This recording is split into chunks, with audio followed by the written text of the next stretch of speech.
Hello friends, welcome to Kaniyari design. So இப்போ வந்து நம்ம ஆல்ரெடி ஸ்லீவ் மார்க்கிங் பார்த்துட்டோம், பேக் நெக் மார்க்கிங் பார்த்துட்டோம். இப்போ வந்து ஃப்ரண்ட் நெக் மார்க்கிங் பார்க்கலாம். இப்போ பேக் நெக் நம்ம மார்க் பண்ணியிருக்கோம் இல்லைங்களா, அதுக்கு ஆப்போசிட்டில் நம்ம ஸ்லீவ் மார்க் பண்ணியிருக்கோம். இப்போ அந்த ஸ்லீவ் இருக்குது இல்லைங்களா, இங்கே நம்ம ஸ்லீவ் இருக்குது. ஸோ அந்த ஸ்லீவுக்கு கீழே பார்த்து, அதாவது இந்த ஸ்லீவ் வந்து இப்போ என்னுடைய பேக் நெக்கில் என்னுடைய ரைட் ஹேண்ட் சைடு, இது வந்து என்னுடைய ரைட் ஹேண்டு. இப்போ பேக் நெக் நீங்கள் ஓப்பன் பண்ணிட்டீங்க அப்படின்னா இந்த மாதிரி உங்களை பார்த்து ஃபேஸ் பண்ணி இருக்கும். இப்போ இதில் உங்கள் ரைட் சைடு எடுத்துக்கோங்க. எப்பயுமே ஸ்லீவ் வந்து நம்ம ஃப்ரண்ட் நெக் வந்து உங்களுடைய ரைட் சைடில் தான் மார்க் பண்ணணும். அது எந்த பிளேஸில் வேணாலும் நம்ம மார்க் பண்ணிக்கலாம். ப்ளவுஸோட மெஷர்மெண்ட் பொறுத்து எங்கே வேணாலும் நம்ம வச்சு மார்க் பண்ணலாம். சில பேர் வந்து இந்த மாதிரி பேக் நெக்கோட ஆம்ஹோல் கிட்ட மார்க் பண்ணுவாங்க. நான் வந்து என்னோட மார்க்கிங் ஸ்டைல் தான் நான் சொல்ல போகிறேன். நான் வந்து ஸ்லீவுக்கு கீழே வந்து நான் மார்க் பண்ணுவேன். அப்போ பேக் நெக்கோட ரைட் சைடில் இப்போ ஸ்லீவ் இருக்கு இல்லைங்களா, அந்த ஸ்லீவுக்கு பக்கத்தில் தான் நான் மார்க் பண்ண போகிறேன். ஸோ அளவு ப்ளவுஸ் வந்து எடுத்துக்கோங்க.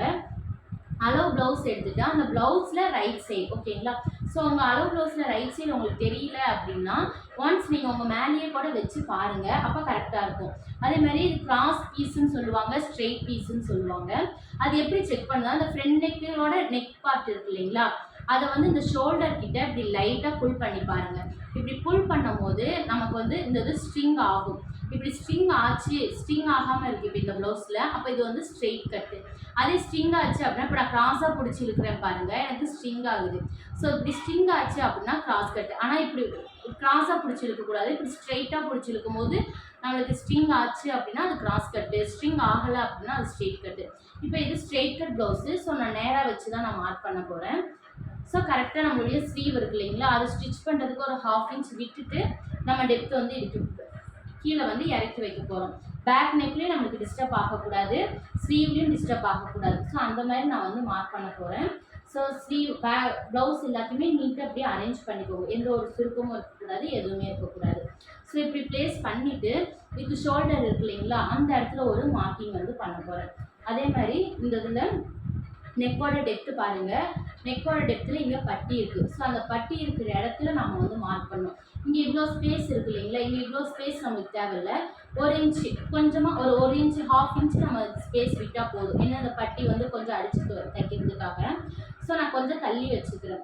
ஏன்னா எனக்கு இங்கே வந்து ப்ளவுஸில் வந்து இங்கே வந்து சீம் அலவன்ஸ் விடணும். ஸோ அப்போ அதுக்கு எனக்கு ப்ளவுஸ் வந்து பற்றணும், இங்கே ஃப்ரண்ட்லேயும் பற்றணும். ஸோ அதனால் நான் கொஞ்சம் தள்ளி இன்னொரு 1/2 இன்ச் இருக்கிற மாதிரி நான் வச்சுட்டு நான் வந்து மார்க் பண்ண போகிறேன். இப்போ மார்க் பண்ணும் போது ஷோல்டர் வந்து நான் இங்கே மார்க் பண்ணிக்கிறேன். ஷோல்டர் டாட் வைப்போம் இல்லைங்களா, அந்த மாதிரி இந்த மாதிரி டாட் வச்சுக்கோங்க. அதே மாதிரி அப்படியே அந்த நெக்கோட டெப்த்தில் வந்து இங்கே பட்டி இருக்கும். ஸோ பட்டியில் ஸ்டிச் எண்டிங்கில் ஒரு டாட் வச்சுக்கோங்க. அந்த பட்டி எங்கே ஸ்டார்ட் ஆகுதோ அங்கே ஒரு டாட் வச்சுக்கோங்க.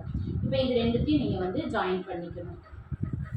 ஸோ அதே மாதிரி பாருங்கள், நம்ம பேக் நெக்கில் பார்த்த மாதிரி இந்த டாட்டுமே நமக்கு கிராஸாக தான் வந்திருக்கு. அப்போ இதில் மேலே எங்கே டாட் இருக்கோ அந்த பிளேஸில் வந்து நீங்கள் இப்படி ஸ்ட்ரெயிட்டாக ஒரு லைன் வந்து போட்டுக்கோங்க.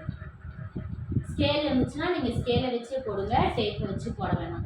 அதுக்கப்புறம் இந்த ஃபஸ்ட்டு பாயிண்ட்டையும் பட்டியில் நம்மளுக்கு வந்து டாட் இருந்துச்சு இல்லைங்களா, ஸோ அந்த டாட்டையும் நான் வந்து ஜாயின் பண்ணுறேன். அதாவது செகண்ட் டாட்டை வந்து நான் ஜாயின் பண்ணிவிடுறேன். இப்படி ஜாயின் பண்ணிவிட்டு லென்த்து வந்து கரெக்டாக வச்சுருக்கோமா அப்படின்னு சொல்லிட்டு ஒன்ஸ் நீங்கள் செக் பண்ணிக்கோங்க. அது எப்படி செக் பண்ணுறதுன்னா, இப்படி ப்ளவுஸ் வந்து ஸ்ட்ரெயிட்டாக வச்சுட்டு இந்த ஷோல்டர் இருக்கும், இந்த ஷோல்டர் ஜாயினிங்கை வந்து இந்த பட்டியோட இப்படி கிராஸாக வச்சுக்கோங்க. 8 இன்ச்சஸ் கிட்ட வருது இல்லைங்களா, அப்போ அதே 8 இன்ச்சஸ் இங்கேயும் வருதான்னு பார்த்துக்கோங்க. கீழே ஷோல்டரு இப்படி கிராஸாக அந்த பட்டியோட எண்டிங்க்கு வைக்கிறேன். 8 இன்ச் எனக்கு கரெக்டாக வருது. அப்போ கரெக்டாக மார்க் பண்ணியிருக்கோன்னு அர்த்தம். இந்த மாதிரி எல் ஷேப்பில் போட்டுட்டு இந்த கார்னர் இருக்கு இல்லைங்களா, இங்கே வந்து ஒரு யூ ஷேப்பில் நம்ம வந்து ட்ரா பண்ணுறோம்.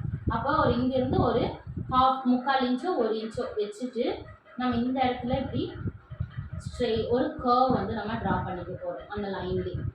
இப்போ நம்ம ஆரி ஒர்க் எங்கே பண்ணால் இங்கே எண்டிங் வரைக்கும் பண்ணணும்னு அவசியம் கிடையாது. இது வரைக்கும் நம்ம பண்ணாலே போதும். இந்த ஸ்டார்டிங்லேருந்து இந்த எண்டிங் வரைக்கும் நம்ம ஆரி ஒர்க் பண்ணி ஃபினிஷ் பண்ணணும். ஸோ ஃப்ரண்ட் நெக் மார்க்கிங் இப்படி தான் பண்ணணும்.